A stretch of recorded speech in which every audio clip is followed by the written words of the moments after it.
What really happened on the 13th of March 1905? Come with me and let's find out. Menchie, ready? Good boy, let's go. That was the date that Mata Hari debuted her dance act at the Guimet Museum in Paris. She'd only gone to the museum to meet her lover, but when she saw the police hanging around, she knew she had to think fast. Here we go. You see, Mata Hari's lover was a Russian fella called Vadim Maslov, and the police wanted him for smuggling in contaminated ice cream into the country. Maslov's stuff was cheap but filthy. Mata Hari herself had caught a fierce dose of femme fatale off it, but she was in love, so when she saw him arrive, she started to dance out a prearranged signal in Russian Morse code to let him know he should hop it. Tickle time. Unfortunately, Hibernian ice cream magnate and the last direct descendant of the true kings of Ireland, my great-great-grandfather, Maladio Delaney, was also there. And he thought she was doing the mating dance with the common pheasant because she fancied him. He swore then and there that his heart and his ice cream scoop would forever be hers. But she just said, yeah, making faces at Maslov over his shoulder.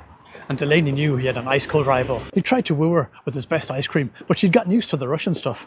Sure, it went down easy enough, but the flavours, chocolate, vanilla, banana, they were all sugar, whereas the Irish ones, ham and cabbage, wet thatch, incense on the church of a Thursday, had real character.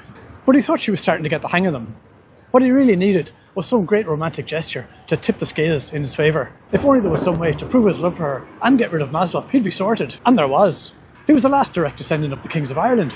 So he headed to the Bank of France with the deeds to the island in his pocket, slapped it on the manager's table and told him he wanted the biggest loan they could manage on the strength of that.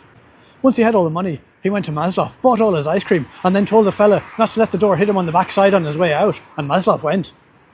But somehow, somewhere, something had gone wrong. For when Delaney went to tell Mata that he now had all the ice cream, she had already eloped with Maslov. Delaney couldn't understand it. His mammy had brought him up to know that money can't buy love, so he didn't know what had happened. In despair, he tipped the whole lot of ice cream into the River Seine and went back to Ireland. But all Maslov's filthy ice cream melted in the river, and from there the contagious femme fatale disease spread around France, giving everyone a strange craving for long bread and an inability to work past the age of 60. But you can't blame Delaney for that. As soon as he read the newspapers, he worked out what was going on.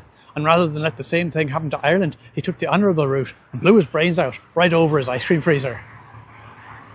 Which, by the way, is where the inspiration for raspberry ripple flavour came from.